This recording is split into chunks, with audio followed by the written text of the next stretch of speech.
जो खट्टर सरकार है, इस सरकार ने शहीद भगत सिंह के नाम पर जो एक एयरपोर्ट रखा गया था, एयरपोर्ट का नाम रखा गया था, उसको एक संघी के नाम पे रख दिया।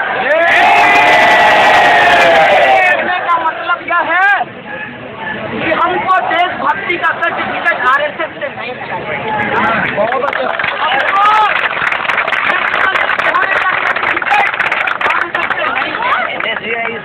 हम इस देश के और से प्यार करते हैं। इस देश के अंदर जो 80% गरीब आवाम है, हम उसके लिए लड़ते हैं, हमारे लिए लड़ते हैं। हमें पूरा भरोसा है बाबा साहेब के ऊपर, हमें पूरा भरोसा है अपने देश के संविधान के ऊपर, और हम इस बात को पूरे मजबूती से कहना चाहते हैं कि देश के संविधान पे अगर कोई उंगली उठाएगा, चाहे वो उंगली संघियों का हो, चाहे वो उंगली किसी का भी हो, उस उंगली को हम बर्दाश्त नहीं करेंगे। हम संविधान में भरोसा करते हैं, लेकिन जो संविधान झंडेवालान और नागपुर में पढ़ाया जाता है, उस संविधान पे हमको कोई भरोसा नहीं है। हमको मजबूत कमेटी पे कोई भरोसा नहीं है। हमको इस देश के अंदर जो जातिवाद है उसके ऊपर कोई भरोसा नहीं है। और वही संविधान, वही बाबा साहब डॉक्टर भीमराव अम्बेडकर संविधान में संवैधानिक उपचार की बात है। वही बाबा साहब doctor Bhimrao Ambedkar capital punishment को एबॉलिश करने की बात करते हैं। वही बाबा साहब doctor Bhimrao Ambedkar freedom of expression की बात करते हैं। और हम कॉन्स्टिट्यूशन को अपहोल्ड करते हुए जो हमारा बुनियादी अधिकार है, जो हमारा कॉन्स्टिट्यूशनल राइट है, हम उसको अपहोल्ड करना चाहते हैं।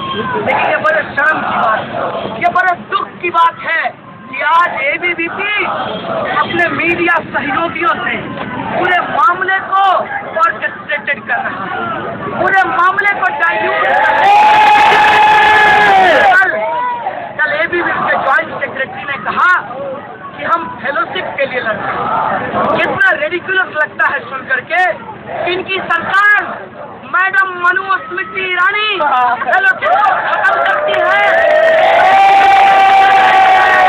हम फेलोशिप के लिए लड़ते हैं। इनकी सरकार हायर एजुकेशन के अंदर 17% बजट को कट किया है।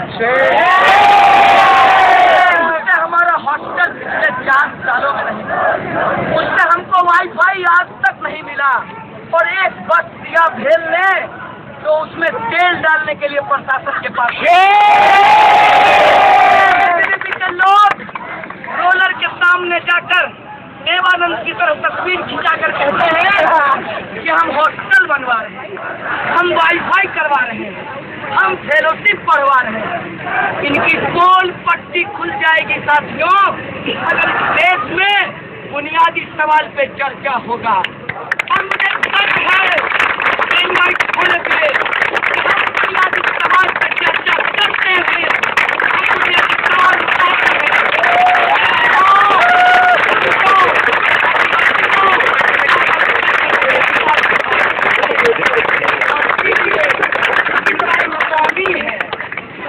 स्वामी कहता है कि जेएनयू में जिहादी रहते हैं, कि जेएनयू के लोग हिंसा फैलाते हैं। मैं जेएनयू से चैलेंज करना चाहता हूँ आरएसएस के विचारकों को कि बुलाओ और करो हमारे साथ डिबेट। हम करना चाहते हैं हिंसा के कॉन्सेप्ट पे डिबेट, और हम सवाल खड़ा करना चाहते हैं।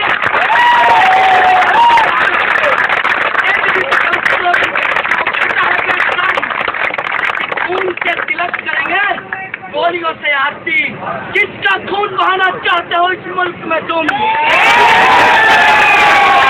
चाहते हो इस मुल्क में तुमने गोलियां चलाई हैं अंग्रेजों के साथ मिलकर।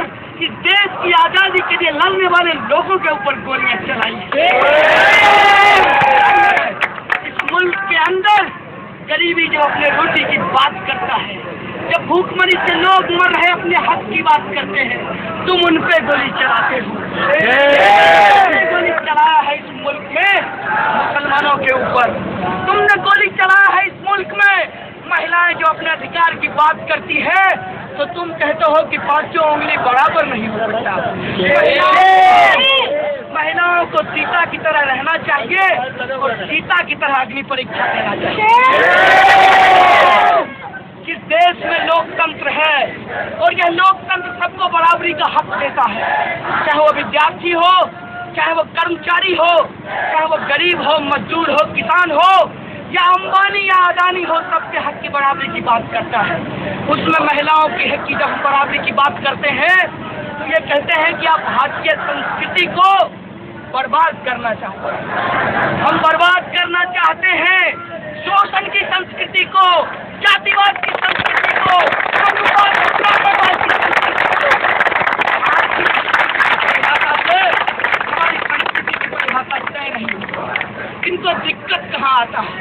इनको दिक्कत होता है जब इस मुल्क के लोग लोकतंत्र की बात करते हैं, जब लोग लाल सलाम के साथ नीला सलाम लगाते हैं, जब मार्क्स के साथ बाबा साहब डॉक्टर भीमराव अम्बेडकर का नाम लेते हैं, का नाम लिया जाता है, इनको पेट में दर्द होता है। और इनकी साजिश है, ये अंग्रेजों के चमचे हैं। लगाऊं मेरे ऊपर डिफेमेशन का केस। मैं कहता हूँ कि आरएसएस का इतिहास अंग्रेजों के साथ खड़ा होना चाहिए।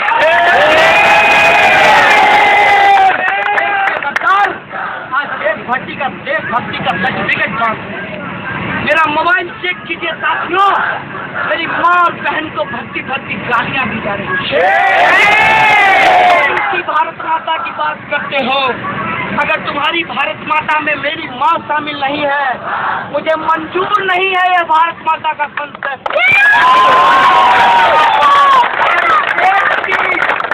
महिलाएं जो गरीब है, मजदूर है, मेरी माँ आंगनबाड़ी सेविका है, 3000 से हमारा परिवार चलता है और ये उसके खिलाफ गालियां दे रहा है।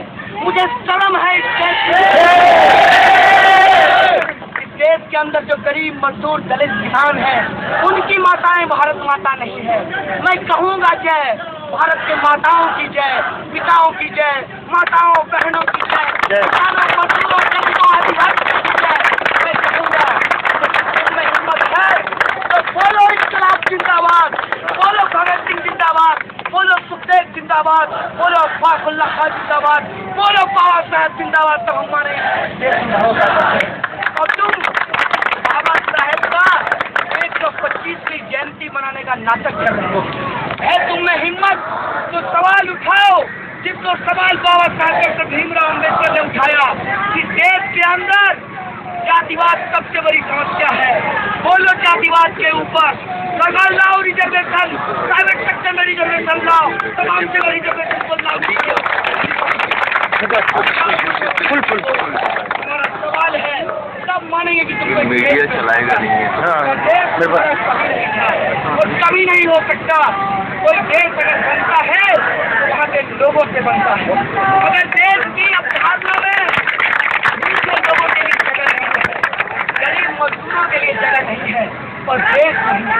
कल मैं टीवी डिबेट में ये बात बोल रहा था दीपक चौरसिया जी को, चौरसिया जी ये गंभीर समय है, इस बात को याद रखिएगा।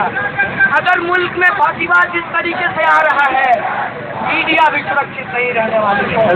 उसके भी स्क्रिप्ट लिख करके आएंगे संघ के ऑफिस से, और उसके भी स्क्रिप्ट लिख करके आते थे कभी इंदिरा गांधी के समय में कांग्रेस की ऑफिस से। बात को याद रखिए। और अगर आप सच में इस देश में देशभक्ति दिखाना चाहते, कुछ मीडिया के साथी कह रहे थे कि हमारे टैक्स के पैसे से, सब्सिडी के पैसे से जेएनयू चलता है। हाँ, सच है कि टैक्स के पैसे से चलता है, सच है कि सब्सिडी के पैसे से चलता है। लेकिन ये सवाल खड़ा करना चाहते हैं कि यूनिवर्सिटी होता किस लिए है? यूनिवर्सिटी होता है समाज के अंदर जो कॉमन कम साइंस है, कोट एंड कोट, उसका क्रिटिकल एनालिसिस किया जाए, अगर यूनिवर्सिटी के काम में फेल है, कोई देश नहीं बनेगा, देश में कोई लोग शामिल नहीं होंगे और देश होगा सिर्फ और सिर्फ पूंजीपतियों के लिए चारागाह होगा। सिर्फ और सिर्फ लूट और शोषण का चारागाह बन करके रह जाएगा। अगर देश के अंदर लोगों की जो संस्कृति है, लोगों की जो मान्यताएं हैं, लोगों का जो अधिकार है, हम उसको शामिल नहीं करेंगे, उससे देश नहीं बनेगा। हम देश के साथ पूरी तरीके से खड़े हैं और उस सपने के साथ खड़े हैं जिसको भगत सिंह और बाबा साहब भीमराव अम्बेडकर ने लिखा। हम उस सपने के साथ खड़े हैं, सबको बराबरी का हक दिया जाए। हम उस सपने के साथ खड़े हैं, सबको जीने का हक हो, सबको खाने पीने और रहने का हक हो। उस सपने के साथ खड़े हैं और उस सपने के साथ खड़ा होने के लिए रोहित ने अपना जान गंवाया है। लेकिन मैं कहना चाहता हूँ इन संघियों को, लानत है तुम्हारी सरकार पर और चुनौती है मुझे केंद्र सरकार को कि आप रोहित के मामले में जो किया है वो जेएनयू में हम नहीं होने देंगे।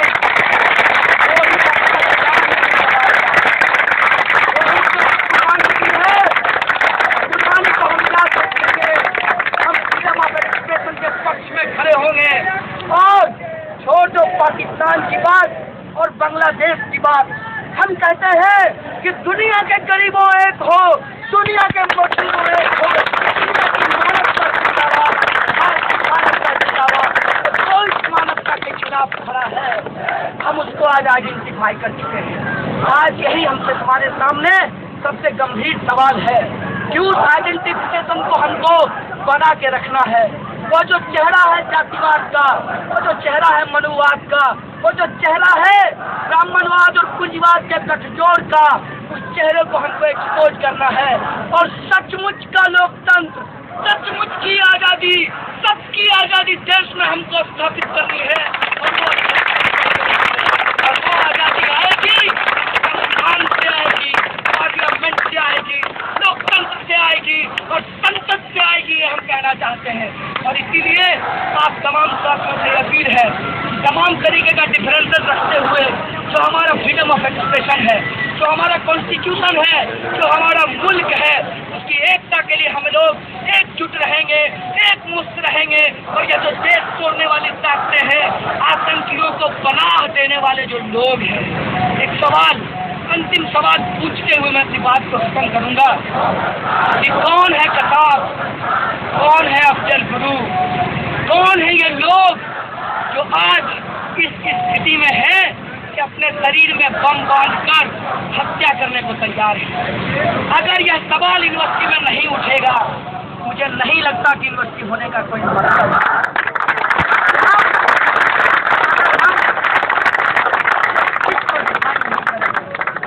अगर हम वायलेंस को डिफाइन नहीं करेंगे, कैसे आप वायलेंस को देखते हैं?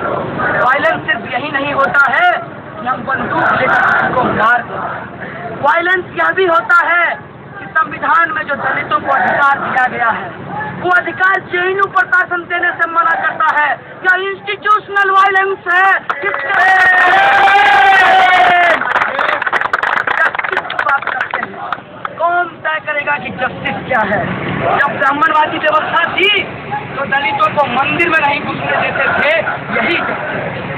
जब अंग्रेज थे तो कुत्तों को और भारतीयों को रेस्टोरेंट में नहीं जाने दिया जाता था, यही जस्टिस।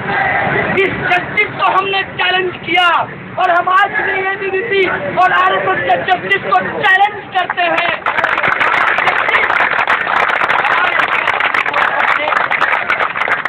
अगर तुम्हारा जस्टिस हमारे जस्टिस को एकोमोडेट नहीं करता है, हम नहीं मानेंगे तुम्हारे जस्टिस को और नहीं मानेंगे तुम्हारी आज़ादी को। हम मानेंगे उस दिन आज़ादी को जिस दिन हर इंसान को उसका कॉन्स्टिट्यूशनल राइट मिलेगा, जिस दिन हर इंसान को उसका संवैधानिक अधिकार देते हुए इस मुल्क के अंदर बराबरी का दर्जा दिया जाएगा, उस दिन हम जस्टिस किसी भी तौर पर जेएनयू किसी भी हिंसा का, किसी भी आतंकवादी का, किसी भी आतंकवादी घटना का, किसी भी देश विरोधी एक्टिविटी का कोई समर्थन नहीं करता। एक बात पूछते, जो कुछ लोग अनआइडेंटिफाइड लोग जो पाकिस्तान जिंदाबाद के नारे लगाए हैं, जेएनयू उसके कड़े शब्दों में भर्त्सना करता है। एक बात जो है आप सब लोगों को शेयर करते हुए, ये सवाल है जेएनयू एडमिनिस्ट्रेशन और एबीवीपी के लिए कैंपस में 1000 तरह की चीजें होती है। अभी आप ध्यान से एबीवीपी का स्लोगन सुनिए। ये कहते हैं कम्युनिस्ट डे, ये कहते हैं अफजल गुरु के पिछले, ये कहते हैं जिहादियों के बच्चे। कि अगर इस संविधान ने हमको नागरिक होने का अधिकार दिया है तो मेरे बाप को कुत्ता कहना ये हमारे संवैधानिक अधिकार का हनन है कि नहीं है? ये सवाल मैं ये भी ये सवाल पूछना चाहते हैं जेएनयू एडमिनिस्ट्रेशन से कि आप किसके लिए काम करते हैं, किसके साथ काम करते हैं और किसके आधार पर काम करते हैं। ये आज बात बिल्कुल स्पष्ट हो चुकी है कि जेएनयू एडमिनिस्ट्रेशन पहले परमिशन देता है, फिर नागपुर से फोन आने के बाद परमिशन देता है। यह जो परमिशन देने और लेने की प्रक्रिया है यह उसी तरीके से तेज हो गई है इस मुल्क में जैसे फेलोशिप को देने और लेने की प्रक्रिया है कि पहले फेलोशिप आपको बढ़ाने की घोषणा की जाएगी, फिर कहा जाएगा कि फेलोशिप बंद हो गया। ये संघी पैटर्न है, ये आरएसएस और एबीवीपी का पैटर्न है। जिस पैटर्न से वो मुल्क को चलाना चाहते हैं और इसी पैटर्न से वो जेएनयू एडमिनिस्ट्रेशन को चलाना चाहते हैं। हमारा सवाल है जेएनयू के वाइस चांसलर से कि पोस्टर लगा था जेएनयू में बकायदा, पर्चे आए थे मैथ में, अगर दिक्कत था तो जेएनयू एडमिनिस्ट्रेशन पहले परमिशन नहीं देता। अगर परमिशन दिया तो किसके कहने से परमिशन कैंसिल किया, ये बात जेएनयू एडमिनिस्ट्रेशन क्लियर करे। ये सवाल हमारी से पूछना चाहिए। साथ ही साथ ये जो लोग हैं इनकी सच्चाई जान लीजिए, इनसे नफरत मत कीजिएगा क्योंकि हम लोग नफरत कर नहीं सकते। इनसे मुझे बड़ी ही दया भाव है इनके प्रति। ये इतने उछल रहे हैं क्यों? इनको लगता है जैसे गजेंद्र चौहान को बिठाया है वैसे हर जगह चौहान दीवान फरमान के जारी करते हैं। चौहान दीवान और फरमान की बदौलत ये हर जगह नौकरी पाते रहे। इसीलिए जब ये जोर से भारत माता की जय चिल्ला रहा है तो आप समझ लीजिए कि परसों इनका इंटरव्यू डी में होने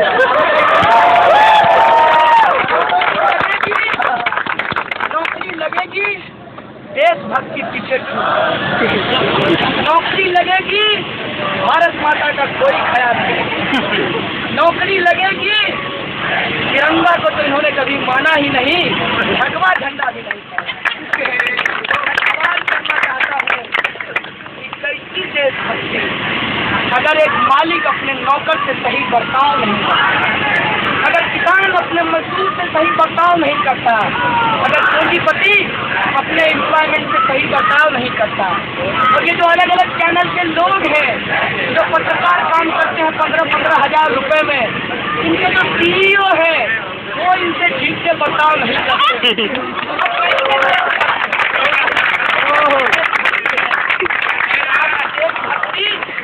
भारत पाकिस्तान के मैच पे खत्म इसलिए जब रोड पे निकलते हैं तो केले वाले के साथ बदतमीजी से बात करते हैं। केला वाला कहता है साहब 40 रुपए दर्जन, भक्त तुम लोग लूट रहे हो 30 का देंगे। तो केला वाला अगर जिस दिन पलट करके बोल देगा ना तुम सबसे बड़े लुटेरे हो, करोड़ों लूट रहे हो, तो कह देंगे कि ये देशद्रोही है।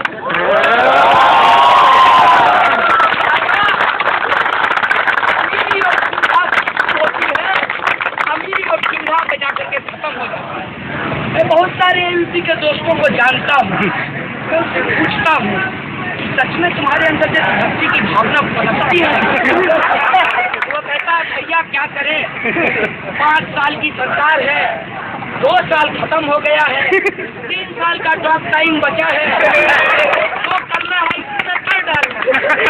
तो हम बोले ठीक है कर लो, लेकिन ये बताओ कि जेएनयू के बारे में झूठ बोलोगे तो कल को तुम्हारा कॉलर भी कोई पकड़ लेगा, और तुम्हारा ही साथी पकड़ लेगा जो आजकल ट्रेन में बीफ चेक करता है।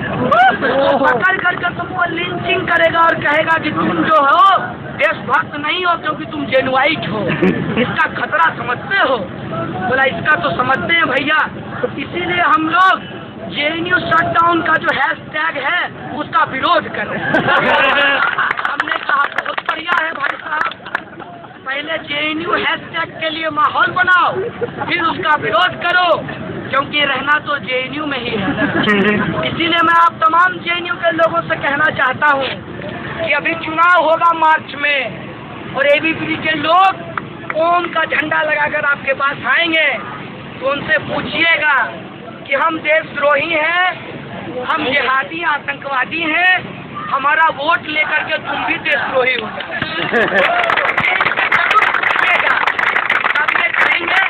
नहीं, आप लोग नहीं है तो कुछ लोग हैं।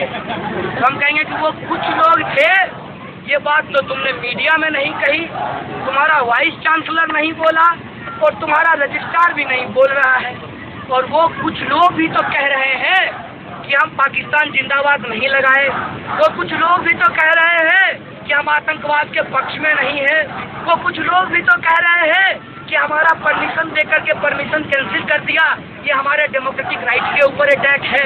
वो कुछ लोग हैं जो कह रहे हैं कि अगर इस देश के अंदर कहीं लड़ाई लड़ी जा रही है तो उसके समर्थन में हम खड़ा होंगे। इतनी बात इनके पाले पड़ने वाली नहीं है, लेकिन मुझे पूरा भरोसा है कि यहाँ ये जो लोग इतने शॉर्ट नोटिस पे आए हैं उनके पाले पड़ रहा है, और वो लोग इस दम पर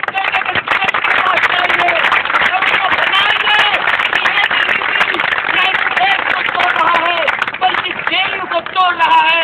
हम JNU को टूटने नहीं देंगे। JNU जिंदाबाद था, JNU जिंदाबाद रहेगा। इस देश के अंदर जितने भी संघर्ष हो रहे हैं उस संघर्षों में बढ़ पार्टिसिपेट करेगा, और इस देश के अंदर लोकतंत्र की आवाज को मजबूत करते हुए, आजादी की आवाज को मजबूत करते हुए, फ्रीडम ऑफ एक्सप्रेशन की आवाज को मजबूत करते हुए इस संघर्ष को आगे बढ़ाएगा। संघर्ष करेंगे, जीतेंगे और देश के गद्दारों को परास्त करेंगे। इन्हीं शब्दों के साथ आप तमाम लोगों को यूनिटी का अपील करते हुए शुक्रिया। इंकलाब जिंदाबाद, जय भीम, लाल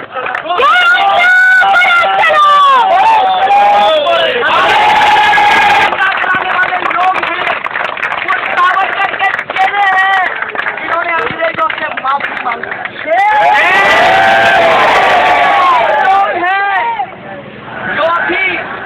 हरियाणा के अंदर जो खट्टर सरकार है, इस सरकार ने शहीद भगत सिंह के नाम पर जो एक एयरपोर्ट रखा गया था, एयरपोर्ट का नाम रखा गया था, उसको एक संघी के नाम पे रख दिया। कहने का मतलब यह है कि हमको देशभक्ति का सर्टिफिकेट RSS से नहीं चाहिए।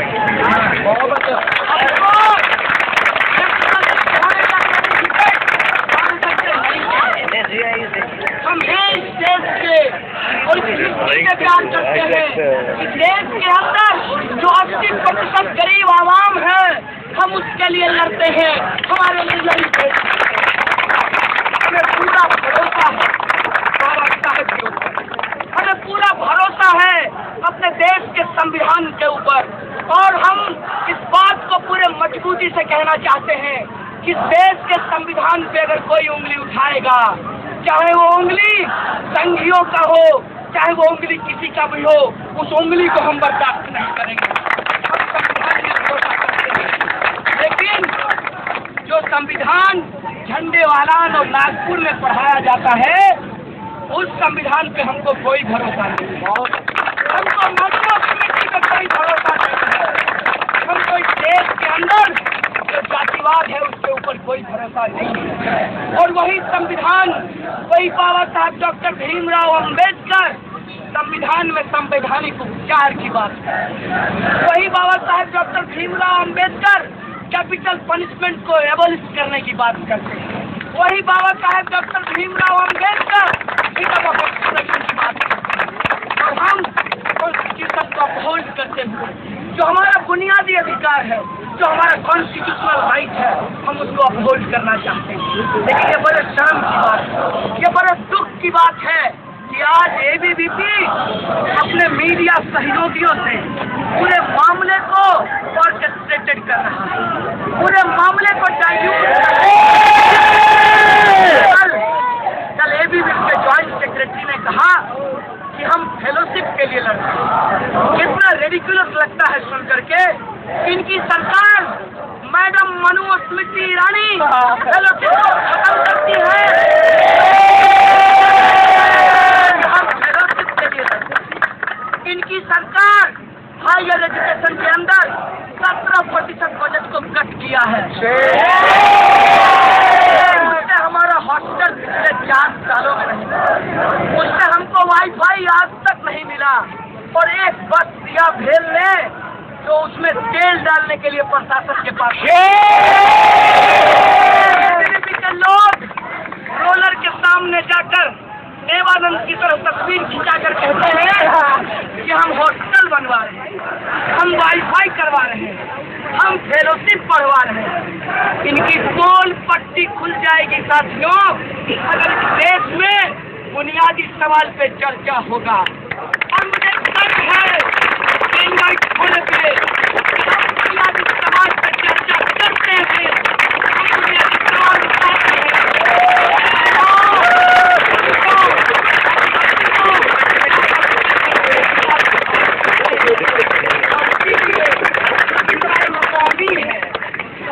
स्वामी कहता है कि जेएनयू में जिहादी रहते हैं, कि जेएनयू के लोग हिंसा फैलाते हैं। मैं जेएनयू से चैलेंज करना चाहता हूँ आरएसएस के विचारकों को कि बुलाओ और करो हमारे साथ डिबेट। हम करना चाहते हैं हिंसा के कॉन्सेप्ट पे डिबेट, और हम सवाल खड़ा करना चाहते हैं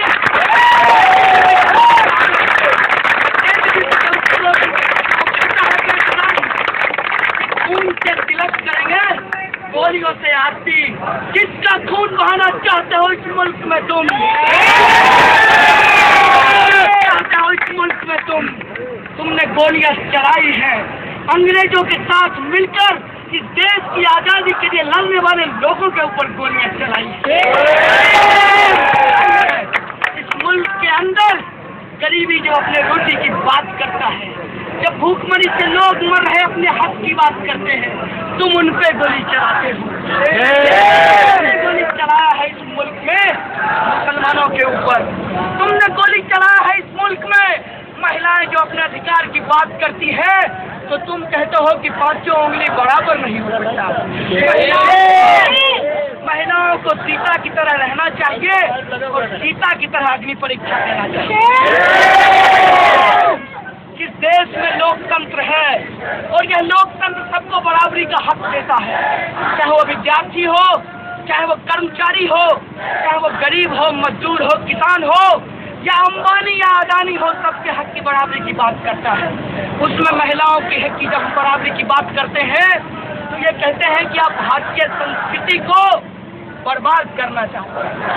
हम बर्बाद करना चाहते हैं शोषण की संस्कृति को, जातिवाद की संस्कृति को, साम्यवाद की संस्कृति को। हमारी संस्कृति की कोई भाषा तय नहीं होती। इनको दिक्कत कहाँ आता है?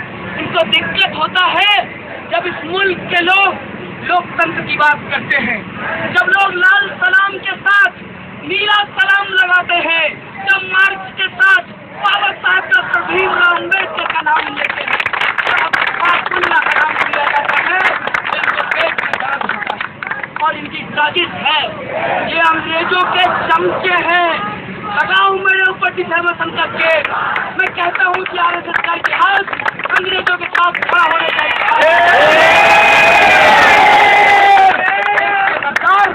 आज देशभक्ति का सर्टिफिकेट जांच मेरा मोबाइल चेक कीजिए साथियों, मेरी माँ और बहन को भक्ति गालियाँ दी जा रही है। भारत माता की बात करते हो, अगर तुम्हारी भारत माता में मेरी माँ शामिल नहीं है, मुझे मंजूर नहीं है यह भारत माता का कंसेप्ट।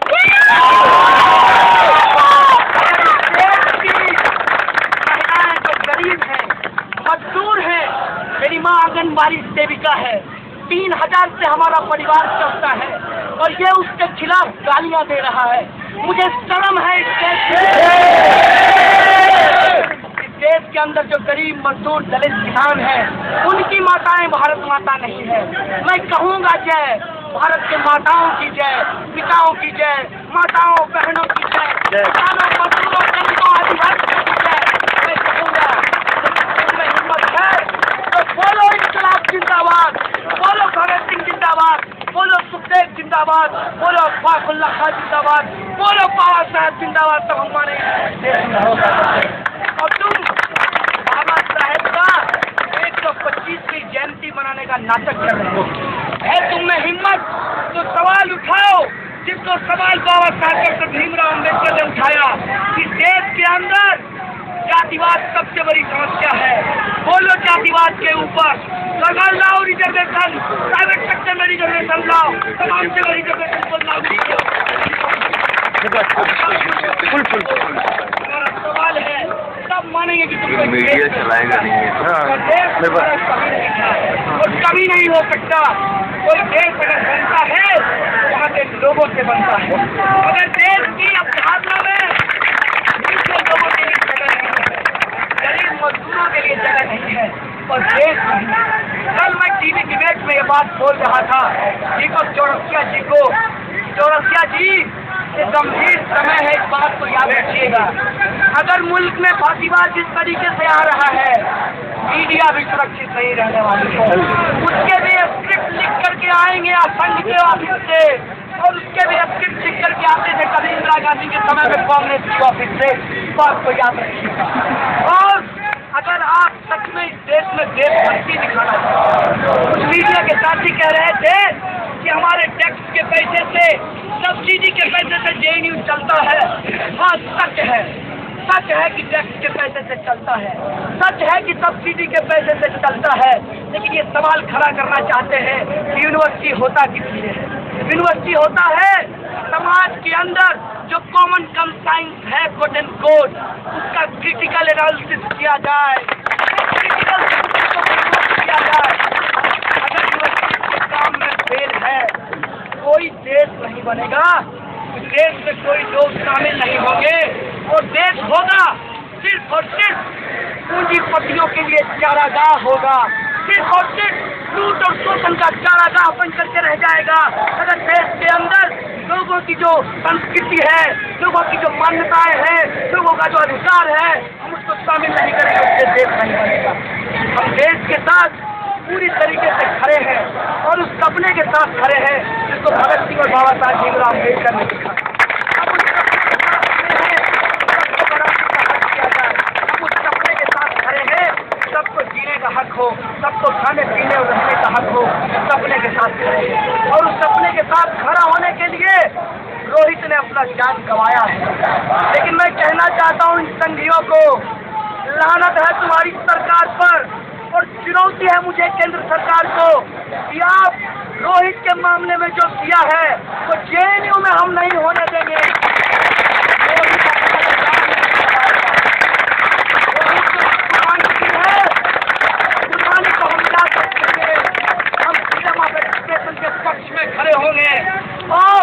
छोड़ो पाकिस्तान की बात और बांग्लादेश की बात, हम कहते हैं कि दुनिया के गरीबों एक हो, दुनिया के मजदूरों एक हो, जो इस मानवता के खिलाफ खड़ा है, हम उसको आज आइडेंटिफाई कर चुके हैं। आज यही हमसे तुम्हारे सामने सबसे गंभीर सवाल है कि उस आइडेंटिफिकेशन को हमको बना के रखना है। वो जो चेहरा है जातिवाद का, वो जो चेहरा है मनुवाद का, वो जो चेहरा है ब्राह्मणवाद और पूंजीवाद के गठजोड़ का, उस चेहरे को हमको एक्सपोज करना है। और सचमुच का लोकतंत्र, सचमुच की आज़ादी, सबकी आज़ादी देश में हमको स्थापित करनी है। और वो आज़ादी आएगी, संविधान से आएगी, पार्लियामेंट से आएगी, लोकतंत्र से आएगी और संसद से आएगी, ये हम कहना चाहते हैं। और इसीलिए आप तमाम साथियों से अपील है, तमाम तरीके का डिफरेंसेस रखते हुए जो हमारा फ्रीडम ऑफ एक्सप्रेशन है, जो हमारा कॉन्स्टिट्यूशन है, जो हमारा मुल्क है, उसकी एकता के लिए हम लोग एक मुक्त रहेंगे। और ये जो देश तोड़ने वाली ताकतें हैं, आतंकियों को पनाह देने वाले जो लोग हैं, एक सवाल, अंतिम सवाल पूछते हुए मैं अपनी बात को खत्म करूंगा कि कौन है कसाब, कौन है अफजल गुरु, कौन है ये लोग जो आज इस स्थिति में है कि अपने शरीर में बम बांधकर हत्या करने को तैयार है। अगर यह सवाल यूनिवर्सिटी में नहीं उठेगा, मुझे नहीं लगता कि यूनिवर्सिटी होने का कोई मतलब है।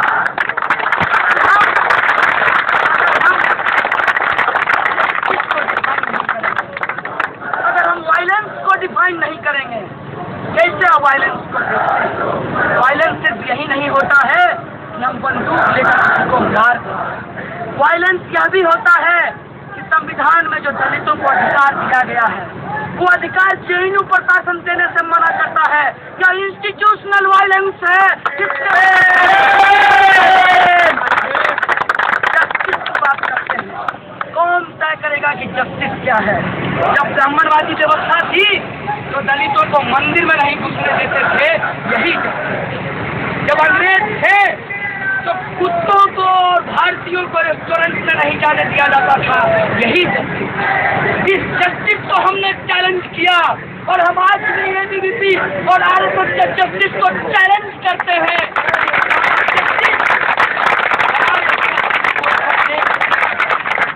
अगर तुम्हारा जस्टिस हमारे जस्टिस को एकोमोडेट नहीं करता है, हम नहीं मानेंगे तुम्हारे जस्टिस को और नहीं मानेंगे तुम्हारी आज़ादी को। हम मानेंगे उस दिन आज़ादी को जिस दिन हर इंसान को उसका कॉन्स्टिट्यूशनल राइट मिलेगा, जिस दिन हर इंसान को उसका संवैधानिक अधिकार देते हुए इस मुल्क के अंदर बराबरी का दर्जा दिया जाएगा, उस दिन हम जस्टिस को मानेंगे। किसी भी तौर पर जेएनयू किसी भी हिंसा का, किसी भी आतंकवादी का, किसी भी आतंकवादी घटना का, किसी भी देश विरोधी एक्टिविटी का कोई समर्थन नहीं करता। एक बात पूछे, जो कुछ लोग अनआइडेंटिफाइड लोग जो पाकिस्तान जिंदाबाद के नारे लगाए हैं, जेएनयू उसके कड़े शब्दों में भर्त्सना करता है। एक बात जो है आप सब लोगों को शेयर करते हुए, ये सवाल है जेएनयू एडमिनिस्ट्रेशन और एबीवीपी के लिए। इस कैंपस में 1000 तरह की चीजें होती है। अभी आप ध्यान से एबीवीपी का स्लोगन सुनिए। ये कहते हैं कम्युनिस्ट डे, ये कहते हैं अफजल गुरु के बेटे, ये कहते हैं जिहादियों के बच्चे। कि अगर इस संविधान ने हमको नागरिक होने का अधिकार दिया है तो मेरे बाप को कुत्ता कहना ये हमारे संवैधानिक अधिकार का हनन है कि नहीं है?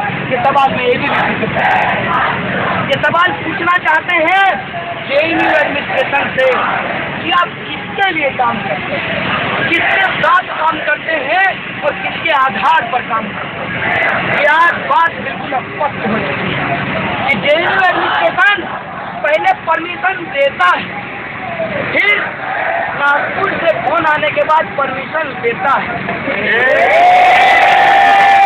यह जो परमिशन देने और लेने की प्रक्रिया है, यह उसी तरीके से तेज हो गई है इस मुल्क में जैसे फेलोशिप को देने और लेने की प्रक्रिया है। कि पहले फेलोशिप आपको बढ़ाने की घोषणा की जाएगी, फिर कहा जाएगा कि फेलोशिप बंद हो गया। ये संघी पैटर्न है, ये आरएसएस और एबीवीपी का पैटर्न है, जिस पैटर्न से वो मुल्क को चलाना चाहते हैं और इसी पैटर्न से वो जेएनयू एडमिनिस्ट्रेशन को चलाना चाहते हैं। हमारा सवाल है जेएनयू के वाइस चांसलर से कि पोस्टर लगा था जेएनयू में, बाकायदा पर्चे आए थे मैथ में। अगर दिक्कत था तो जेएनयू एडमिनिस्ट्रेशन पहले परमिशन नहीं देता। अगर परमिशन दिया तो किसके कहने से परमिशन कैंसिल किया, ये बात जेएनयू एडमिनिस्ट्रेशन क्लियर करे। ये सवाल हमारी से पूछना चाहिए। साथ ही साथ ये जो लोग हैं इनकी सच्चाई जान लीजिए, इनसे नफरत मत कीजिएगा क्योंकि हम लोग नफरत कर नहीं सकते। इनसे मुझे बड़ी ही दया भाव है इनके प्रति। ये इतने उछल रहे हैं क्यों? इनको लगता है जैसे गजेंद्र चौहान को बिठाया है वैसे हर जगह चौहान दीवान फरमान के जारी करते हैं। चौहान दीवान और फरमान की बदौलत ये हर जगह नौकरी पाते रहे। इसीलिए जब ये जोर से भारत माता की जय चिल्ला रहा है तो आप समझ लीजिए कि परसों इनका इंटरव्यू ड्यू में होने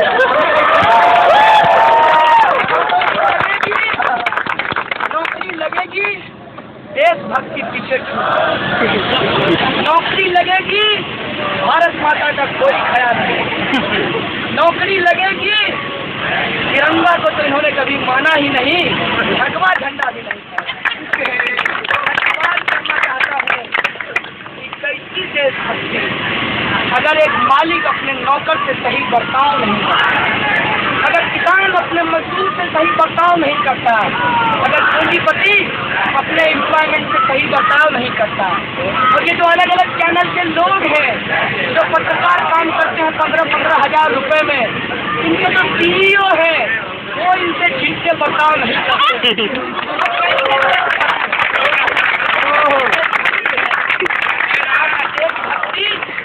भारत पाकिस्तान के मैच पे खत्म जब रोड पे निकलते हैं तो केले वाले के साथ बदतमीजी से बात करते हैं। केला वाला कहता है साहब 40 रुपए तक तुम लोग लूट रहे हैं, 30 का देंगे। तो केला वाला अगर जिस दिन पलट करके बोल देगा ना तुम सबसे बड़े लुटेरे हो, करोड़ों लूट रहे हो, तो कह देंगे कि ये देशद्रोही है।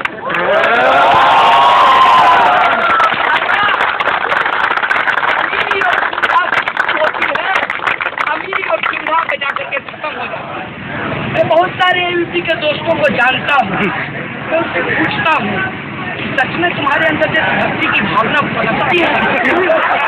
वो कहता है भैया क्या करें, 5 साल की सरकार है, 2 साल खत्म हो गया है, 3 साल का जॉब टाइम बचा है, जो करना है इसमें कर डालना। तो हम बोले ठीक है कर लो, लेकिन ये बताओ कि JNU के बारे में झूठ बोलोगे तो कल को तुम्हारा कॉलर भी कोई पकड़ लेगा और तुम्हारा ही साथी पकड़ लेगा जो आजकल ट्रेन में बीफ चेक करता है, पकड़ करके तुमको लिंचिंग करेगा और कहेगा कि तुम जो हो देशभक्त नहीं हो क्योंकि तुम जेनुआइट हो। इसका खतरा समझते हो? बोला इसका तो समझते हैं भैया, इसीलिए हम लोग JNU शटडाउन का जो हैशटैग है उसका विरोध कर रहे हैं। हमने कहा बहुत बढ़िया है भाई साहब, पहले JNU हैशटैग के लिए माहौल बनाओ, फिर उसका विरोध करो, क्योंकि रहना तो JNU में ही है। इसीलिए मैं आप तमाम JNU के लोगों से कहना चाहता हूँ कि अभी चुनाव होगा मार्च में और ABP के लोग ओम का झंडा लगाकर आपके पास आएंगे तो उनसे पूछिएगा कि हम देशद्रोही हैं, हम जिहादी आतंकवादी हैं, हमारा वोट लेकर के तुम भी देशद्रोही हो जाए।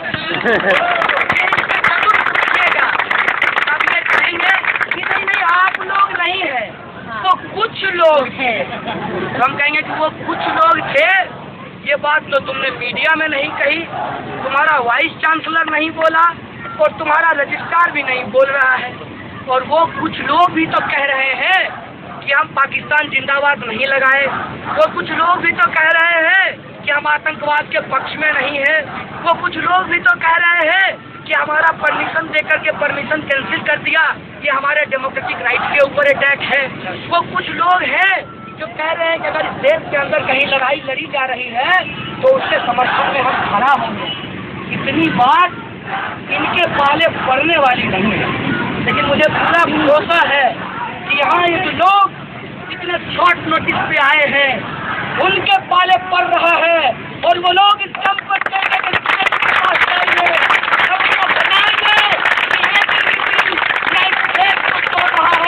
बल्कि JNU को तोड़ रहा है। हम JNU को टूटने नहीं देंगे।